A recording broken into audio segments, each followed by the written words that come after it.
Oi, gente, quanto tempo?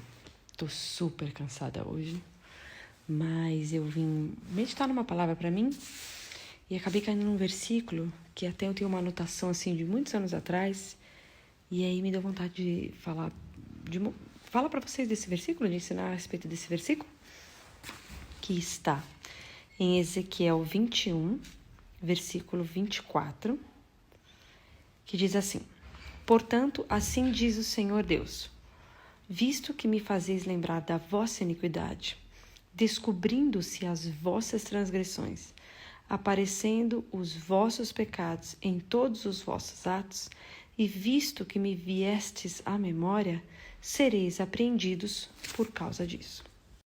Aqui o povo de Israel já tinha sido levado para exílio, né? Já eram cativeiros em outra terra, o rei já tinha sido morto. É assim, a terra foi arrasada, né? Aquela bagunça. E isso que ele está dizendo aqui, que eu já vou explicar, ele deu esse aviso por meio dos profetas muitas vezes, você vê na Bíblia. Muitas vezes avisando que esse tipo de coisa ia acontecer. Por quê? Porque ele está falando aqui, por que ele está falando aqui que as transgressões estão abertas aos olhos dele, que ele está vendo tudo, ele diz assim: descobrindo-se as vossas transgressões, aparecendo os vossos pecados em todos os vossos atos. Tipo, eu estou vendo tudo. Por quê? Se vocês voltarem no Velho Testamento, um dos rituais, o ritual que era feito para que Deus continuasse se relacionando com o povo, ou melhor, abençoando o povo, para ele continuar, era necessário que todos os dias fosse feito o sacrifício dos animais, como está descrito ali nos preceitos de Moisés, do jeitinho que tinha que ser, bonitinho, né? As pessoas também uma vez por ano tinham que levar o seu sacrifício, enfim. Tinha ali todos os dias que ser feito e derramado o sangue na Arca da Aliança, né? E aí, para não se estender muito, esse sangue era derramado justamente para cobrir os pecados, né? Para o povo continuar sendo abençoado por Deus. Porque dentro da arca haviam 3 representações dos pecados do povo. Eu não vou me estender muito, tá? Qualquer hora a gente fala sobre isso. Mas haviam 3 coisas que representavam os pecados do povo. E o sangue era para isso.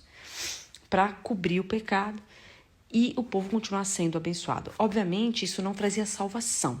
Mas salvação não trazia porque a salvação, para ser resgatada uma alma, é necessário dar em resgate uma vida. Porque o pecado, ele é pago para resgate de uma alma com a vida. Por isso que Jesus deu a vida dele, né? Mas Deus continuava abençoando o povo, estava ali com o povo, conseguia se relacionar com o sacerdote, enfim. Mas não tinha como salvar aquelas pessoas, né? Tinha como continuar ali abençoando eles com os pecados cobertos. Mas Deus tinha um plano futuro para a gente viver eternamente, que foi dar a vida de Cristo. E o que acontece? Por que aqui ele fala sobre os pecados estarem encobertos, né? Dando para ver. Por que ele está conseguindo ver? O que mudou? E por que várias vezes durante a história ele avisa isso? O que mudou? Porque em Israel começou a ter muito comércio, né? Principalmente em Jerusalém, muito comércio. E além disso, muito estrangeiro. Muito estrangeiro foi morar em Israel. Salomão casou com 1.500 mulheres, né? 1.700 mulheres, 300 concubinas, né? Ou ao contrário? Eu acho que foi isso, 700 mulheres. Eu acho que foi 300 mulheres, 700 concubinas. Eu sei que no total é 1.000. E isso também trouxe muitos povos lá para dentro. Muito estrangeirismo e tudo mais. E quando eu falo estrangeirismo, o problema não é o estrangeiro em si. Mas o problema é que essas culturas traziam as suas religiões, as suas crenças. E com isso começou a entrar novas crenças ali no meio. E no Velho Testamento sempre dizia que o estrangeiro podia vir morar no meio dos judeus, contanto que eles aceitassem a mesma fé, né? Mas começou a entrar muito. E ali, aquele comércio que estava grande, que inclusive era ao redor de Israel também, era para quem estava ao redor de Israel, começou a vender muitos ídolos. Começou-se a lucrar também com muitos ídolos, né? Muitas imagens e tal. E também as novas crenças já estavam ali. Então isso assim começou a crescer muito, e até o ponto que chegou a cada vez diluir mais a fé no único Deus, né? A fé que trouxe Abraão, e enfim. E E acabou caindo nesse resultado de ir para o cativeiro. Por quê? Porque os pecados ficaram encobertos, porque o povo não se voltava mais a fazer o que Moisés tinha deixado como direção de fazer, para que Deus continuasse abençoando o povo. Deixou-se de fazer sacrifícios, deixou-se de realizar o necessário para Deus continuar abençoando o povo. E ele até, se você tiver interesse de ler um pouco mais, eles falam, né, que as pessoas que estavam à frente disso já não conseguiam distinguir o que era profano ou santo. Tipo assim, que as coisas que eram para serem administradas como santas, em prol do povo, né? Porque uma coisa que sempre deixava claro é que se o sacerdócio se corrompesse, o povo era amaldiçoado. O sacerdote era o representante do povo. Se ele fizesse alguma coisa errada ou se corrompesse, o povo estava ferrado. E por isso que a Bíblia fala muito em Hebreus sobre o nosso sumo sacerdote ser Cristo, que não se corrompe. Então, por causa disso, a gente está garantidamente abençoado, né?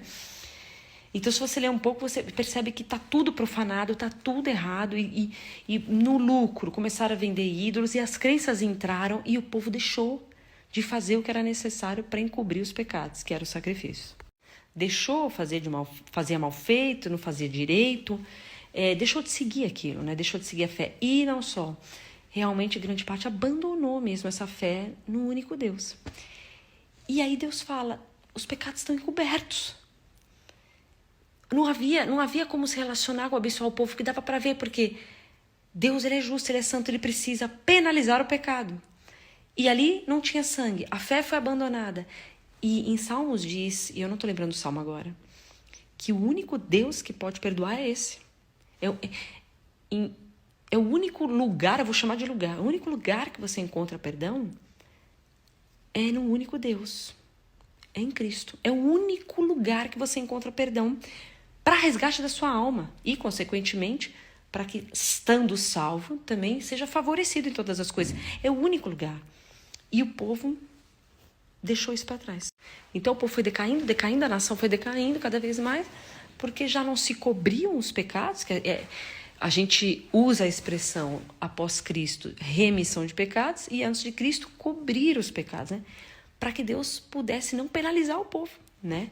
E o povo acabou indo parar em cativeiro, e aconteceu tudo o que aconteceu com Israel, que era a justiça mesmo. A justiça acontecendo de uma forma justa. Acho que essa é a palavra. A justiça acontecendo de uma forma justa, porque os pecados então estavam ali e dessa forma o povo não estava abençoado, estava amaldiçoado, né?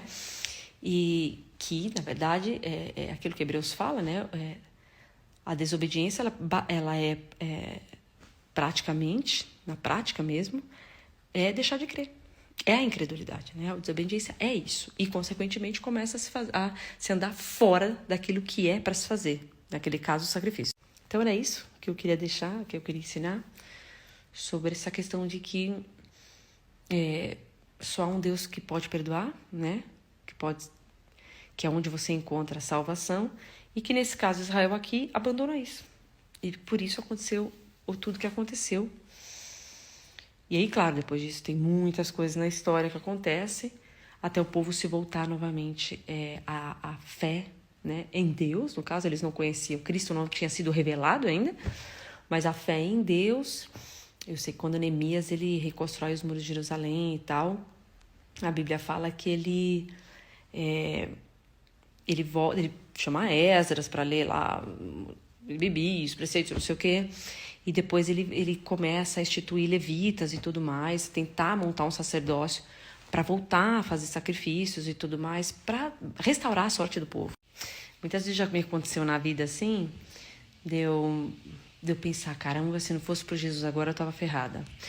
No sentido da incredulidade. Porque assim, você vê assim, por exemplo, no deserto, né? Muita coisa aconteceu com o povo judeu e sempre deixa claro porque o povo estava incrédulo sobre coisas que Deus falava, ou sobre ter esperança nas promessas, né, que ali saíam pela boca de Moisés e tal. E o povo ficava incrédulo e dava tudo errado, né? E era a serpente que picava o povo, aí depois ficou doente, aí depois morreu na guerra, um monte de coisa dava errado. E muitas vezes eu me peguei nessa desobediência, que é a incredulidade, de tipo, duvidar de alguma coisa, né? Ou de reclamar. A Bíblia fala também ali no Pentateuco muito sobre a reclamação do povo, sobre a murmuração, que isso trazia má sorte para eles também. E muitas vezes na vida eu me peguei pensando isso, tipo, estando ou murmurando ou incrédulo a respeito de alguma coisa, né? Ou assim, e pensando assim, cara, se não fosse por Jesus agora, voltando pro tempo em que Jesus não tinha sido revelado ainda, já tinha perdido a bênção. Consegue entender o que eu quero dizer? Tipo, naquela altura, ferir a fé dessa maneira, né? O pessoal ficar incrédulo com relação ao que Deus disse, ou a murmuração, sair fora do reto do que era suposto ser feito, fazer a galera perder a bênção. Aquela geração assim que saiu com Moisés, ninguém viu a terra prometida por causa dessas palhaçadas. Palhaçadas que a gente comete também. Todo mundo faz palhaçada. Ninguém viu a terra prometida. Eu falei, cara, se não fosse Jesus, eu também não ia ver promessa. Quando eu falo de promessa, eu não tô nem falando de salvação, porque isso aí é óbvio, né? Eu tô falando mesmo sobre as bênçãos que Deus tem na nossa vida, sobre Deus nos salvar de uma situação, sobre Deus nos abençoar, sobre Deus, sei lá, bênçãos.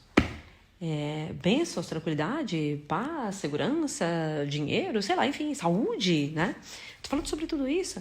E várias posturas, eu já parei para pensar, várias posturas nossas, e vou falar até de mim, minhas. Eu pensei, cara, se fosse por Cristo, agora eu tava ferrada. Por quê? Porque ele é o substituto, né? Como ele me substituiu, e aí, voltando à questão do sacrifício, né? De remir uma alma mesmo, porque o povo foi amaldiçoado porque não cobria pecado. Você imagina o tamanho da obra que a gente tem hoje, que não é só cobrir pecado, é remir pecado, é lavar para sempre. Ai, se não fosse essa obra de remir e lavar para sempre, cada mancadinha, cada reclamação, cada incredulidade nossa, que são muitas, toda hora a gente pratica incredulidade, toda hora a gente tá ferrado. Tava ganhando era nada, né? Porque você vê pelo exemplo do povo. Abandonou a fé, não cobriu o pecado. Olha o que deu. No nosso caso foi feita uma obra que ela é eterna. Aqui o povo tinha que todo dia fazer essa prática. A nossa obra é eterna, imutável. A Bíblia fala que Jesus venceu. Então aquilo é para sempre, né?